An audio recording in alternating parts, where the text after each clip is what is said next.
Welcome to Within the Frame, where we bring the most pressing issues across the globe into focus. I'm Kim Mok-yeon. The Middle East is facing a dangerous escalation. On June 21st, the United States launched surprise airstrikes on three key Iranian nuclear facilities, Fordow, Natanz and Isfahan, in an operation President Trump said was aimed at crippling Iran's uranium enrichment program. Just a day later, Iran retaliated by launching missiles towards Israel, triggering air raid sirens and explosions over Tel Aviv and Jerusalem. Iran also issued a stark warning to the U.S., vowing eternal consequences and condemning the strikes as a violation of international law. With diplomatic talks in Geneva between Iran and European nations ending in failure, the crisis is deepening and the potential for regional conflict is rising fast. For a closer look into the current situation, we are joined by Mohammed Gouda, professor of Middle Eastern Studies at Hankuk University of Foreign Studies. Welcome to the program. Thanks for having me. And also joining us live is Seung-Hoon Baek, researcher at the Institute of Middle East Studies. Good to see you, Doctor. Thank you. So let's start with Dr. Baek. The latest developments. On the 21st, the U.S. carried out airstrikes on three nuclear sites in Iran. President Trump said the goal was to dismantle Iran's uranium enrichment capability. So what exactly were these facilities that have been hit?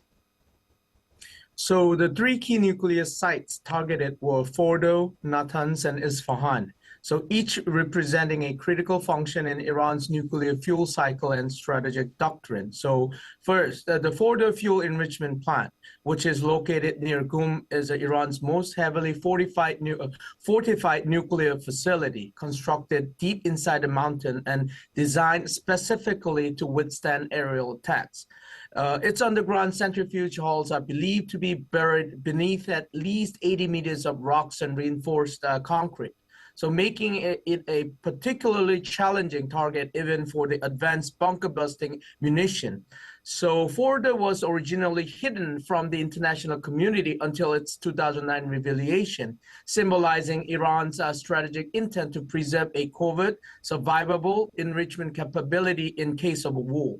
And the Natanz enrichment complex has long been considered the backbone of Iran's uranium enrichment program, housing thousands of IL-1 and advanced IL-6 centrifuge across both surface and underground facility. It is where Iran has historically carried out most of its medium to high-level enrichment activities.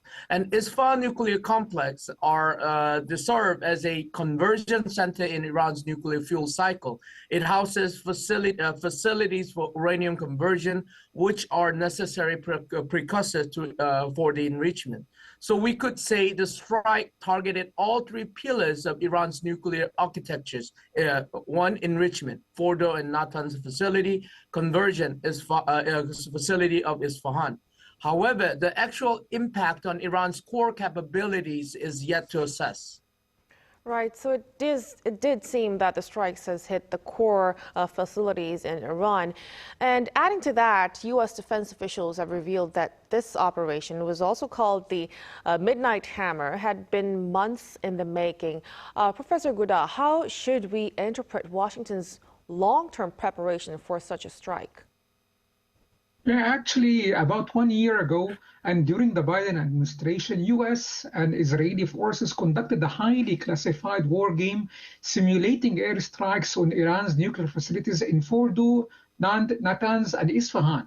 And this was actually the first drill of its kind, explicitly focused on coordinated strikes on Iran's deeply buried nuclear installations. And this was also a fully blown war game. We have the B-2s, the F-35s, cyber operations, satellite surveillance. So it was a huge deal, and it was very, very important.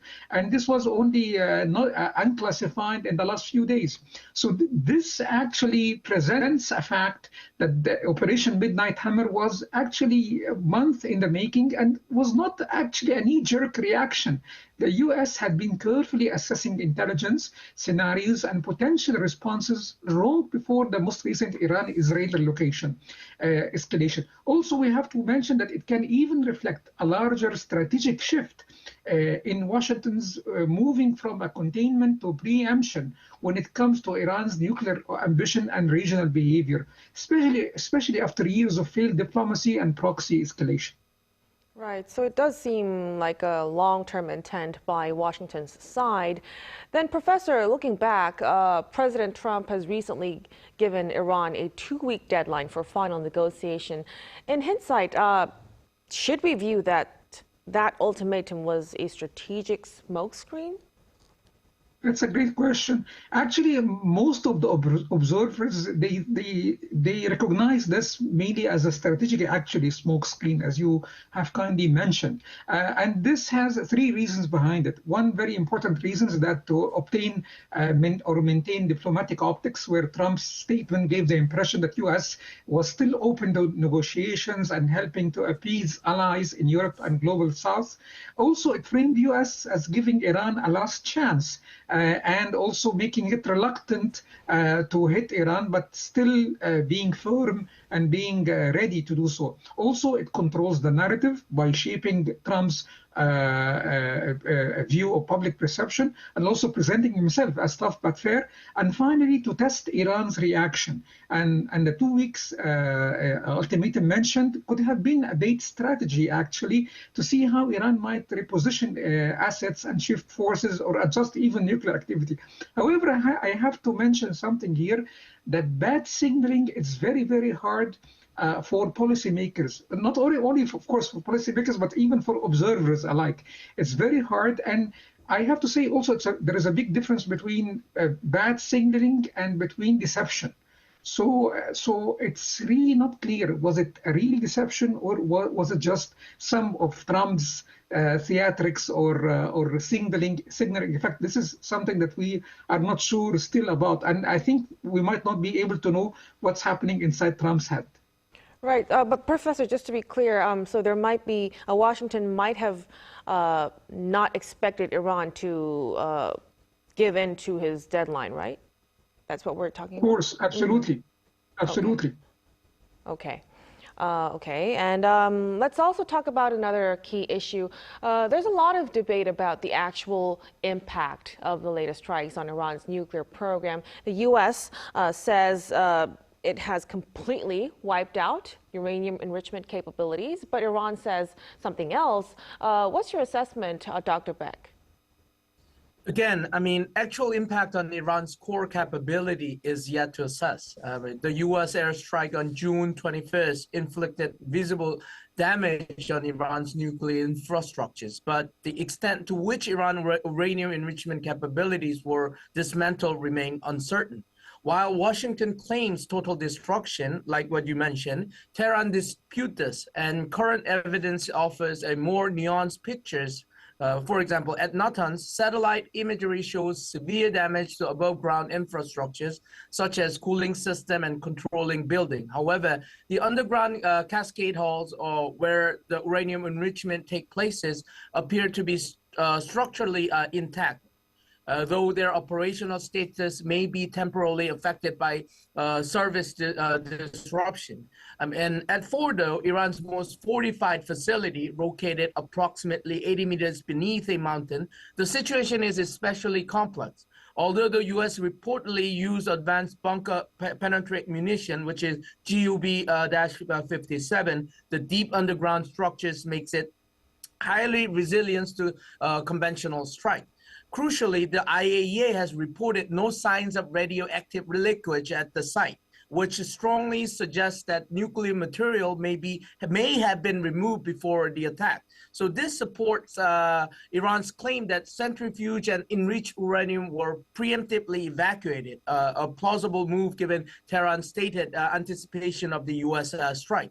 And at Isfahan, a key conversion facility, damage was observed at several surface buildings, but the full extent of disruption to the uranium conversion infrastructures remain under assessment. So strategically, even if operational delays are evident, Iran retained a significant stockpile of enrichment uranium, reportedly over 408 kilograms at 60% purity, as well as the technology capacity to rebuild. So without destruction of underground centrifuge halls or the enrichment material itself, the setbacks are likely temporary rather than terminal. So in sum, while the strike disrupted Iran's nuclear infrastructures and convey a powerful deterrent message, there is insufficient evidence, particularly in the absence of radioactive leakage at Fordow, to confirm that uranium enrichment capability have been completely dismantled. So the IAEA finding bolstered the view that Iran may have safeguarded critical asset ahead of strikes, preserving its strategic leverage for future nuclear diplomacy. So both sides are pushing for conflicting narratives, but exactly what happened, or exactly if it's wiped out, we'll still have to verify. Meanwhile, Iran's supreme leader, the Ayatollah Ali Khamenei, broke his silence after the strikes, warning on social media that Israel would be punished. Dr. Beck, what's your view on the chances of Iranian retaliation, perhaps even a blockade of Strait of Hormuz, and the risk of a wider escalation in the region? So Iran is highly likely to retaliate following the U.S. strikes, but its response will be shaped by the careful strategic calculus aimed at balancing deterrence with the avoidance of full-scale war. Broadly, Tehran has three primary response pathways. First, it could attempt to escalate tension in Strait of Hormuz through naval harassment or portal closure, which would significantly disrupt global oil flows. However, while this option offers maximum economic leverage, it risks provoking an overwhelming international military backlash and alienating key partners like China and India, making it more effective as threat than a direct action. So second is Iran is more likely to pursue targeted attack on U.S. military asset in the region via proxy group, particularly Iraq Shia militias. This approach allows plausible deniability, fits Iran's past behavior, and can restore deterrence without provoking immediate U.S. escalation through the risk remain if U.S. personnel are harmed. So third, Iran could opt for broader regional mobilization by activating members of the axis of resistance, such as Hezbollah, Houthis, and Palestinian faction. This would present a unified anti-Western, anti-Israel front and galvanize the ideological support across the region. However, it carries high escalation risk and may overextend Iran's capacity. So in strategic terms, Iran is expected to favor a combination of proxy-based, asymmetric, and cyber tactics, enabling it to apply pressure while maintaining strategic ambiguity. So next 72 hours or so will be critical, not only for Iran's chosen courses of action, but also how the U.S., Israel, and regional actors respond. So determining whether the situation stabilizes or spirals into broader conflict. Right, so either of the options that you've mentioned, it's very concerning, and because it would be able to open a much wider front. We'll be keeping close tabs on that. But looking ahead first, there are concerns that America's attack could backfire by pushing Iran to speed up its nuclear weapons development as a whole. Professor Godard, do you think Tehran might now, accelerate and boost its nuclear ambitions? Okay, of course, it's a very hard question. So I will try to present the two sides here. So one side, the idea is that, yes, definitely Iran have now a huge incentive to push forward and develop its nuclear weapons as a deterrent, especially after seeing how vulnerable it is to preemptive attacks. Also, we have all seen, and we have even shown videos of how Iran was able to relocate its preserves of uranium, enriched uranium, to other locations. And this idea is moving it to other places, and we're still not sure how did they know about that. Is it through some back channel from an Arab country, or this is through direct contact? We're still not sure about that. But this also shows that Iran is really interested in this. Nobody is interested in having a nuclear catastrophe happening in the Middle East. So far, and we have seen today, also this morning, the top leaders in the Revolutionary Guard mentioning that they will still continue to pursue nuclear capabilities with Iran. On the other side, of course, I think Iran should be also very concerned about the capabilities of America and of course of Israel. Operation Midnight Hammer may deter Iran from advancing its program too aggressively, fearing another and possibly broader military campaign. Also, Iran still needs some sort of legitimacy, international legitimacy, and I think more international isolation will not be helpful to Iran. And we have been witnessing Iran heading to Russia. I don't know. I mean, humbly speaking, I think this is not a great tactic. Perhaps other ways of pursuing more international cooperation and more international legitimacy is paramount at this stage. Also, the Iranian regime is not monolithic, and this is the last point here. We have hardliners and we have pragmatists and we have more, I would say, more modern and so on. So I think this can restrain the hardliners from pursuing more pursuit for such nuclear capabilities. Mm-hmm. Then, Professor Gouda, as for political issues like the U.S., it has been insisting that the regime change isn't its actual goal. But a day after the strikes, President Trump hinted at possibilities of that on social media. How do you read into the shift in tone? Thank you so much for this question. It's also, of course, very hard. I will do my best to present also the two sides. So Trump's statement does signal a shift, signaling escalation. Public talk of regime change, of course, right after airstrikes suggests a more aggressive U.S. posture and may point to deeper goals beyond just stopping Iran's nuclear program. It also undermines diplomacy to a huge extent. It contradicts actually earlier U.S. assurances and can make de-escalation harder by sending mixed signals to allies and adversaries alike. And this is what we've been talking about, the bad signaling effect. Also, it boosts Iranian hardliners. It gives them incentive to say, we have to do this, we have to move forward with our plans. On the other hand, it also may not reflect a real policy shift. Maybe it's only Trump's style, and we are now, after all this time with him, we are now, understand how he acts, how he talks. Also, it messages to multiple audience. It might be targeted more into the most domestic voters rather than to Iran itself. And still, this is not official U.S. policy so far. And all the assurances from Witkoff and from other key figures in the U.S. cabinet is that this is not what U.S. wants Iran to have. So it's very, very hard to answer, but I think we have to wait and see, as what Dr. Pike told us earlier today. Right. The shift in messaging is definitely hard to ignore, but we'll really have to see and to read into more details of that. Now, let's turn to diplomacy, Dr. Beck. European nations recently held nuclear talks with Iran's foreign minister, but the talks yielded a little only. And after the U.S. strike, do you think Iran can now try to revive diplomacy through not just Europe, but also countries like Russia? Yes, in the aftermath of the U.S. strikes and the failure of the June 20th European talks, Iran is likely to intensify its search for a diplomatic off-ramp, not only through European mediators, but also by activating broader diplomatic assets such as Russia, China, and Pakistan. I mean, these states, each with varying degrees of strategic alignment with Tehran, may serve as critical intermediaries in de-escalation efforts.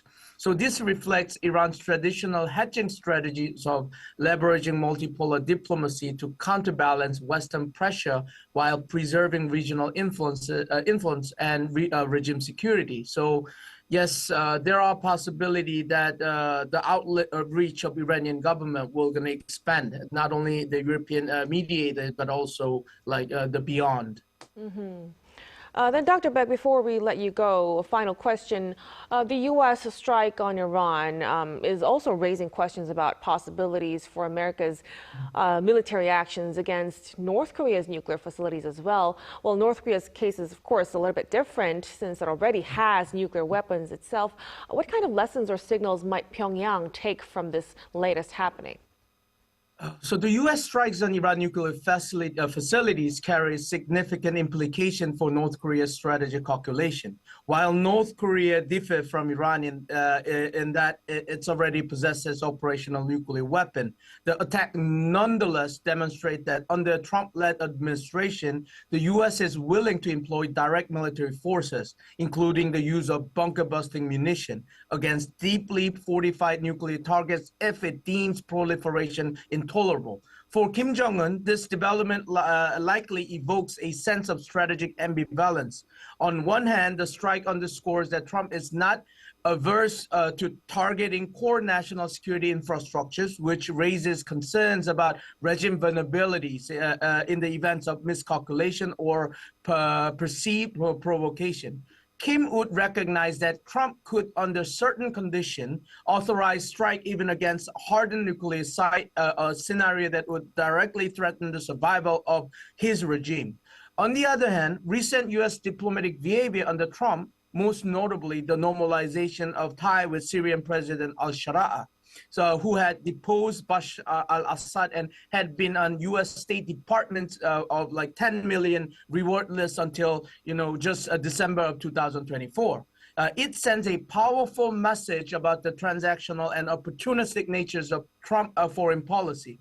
Kim may interpret this not only as a warning, but also as a window of opportunity, so that even once hostile actors can be reintegrated through bold diplomatic overtures. So in light of this dual signaling, Kim Jong-un may once again pursue a strategy, 통미봉남, which is charm towards U.S., pressure towards South Korea, leveraging the spectator of crisis to extract concession while exploring back-channel negotiation with Washington. So accordingly, South Korea must remain vigilant and adaptive, recognizing the renewal potential for both provocation and diplomatic maneuvering. So a proactive policy posture that balances deterrence with credible engagement option will be essential in navigating the uncertain dynamic ahead. So we have to see how we could deal with the Trump administration we're going to handle with North Korea, and which might degrade our influences within Korean Peninsula. Right, so it definitely seems to be a sensitive issue that South Korea must keep close eyes on, movements of North Korea and also movements of Washington regarding this regard. But I'm afraid we'll have to wrap up our discussion at this point tonight. Thank you so much for your time and for your insights, Professor Guda and Dr. Beck. We appreciate it so much. Thank you for having me. And that'll be all from us on Within the Frame. Be sure to tune in again next time as we continue to explore the stories that matter. Until then, stay informed and engaged.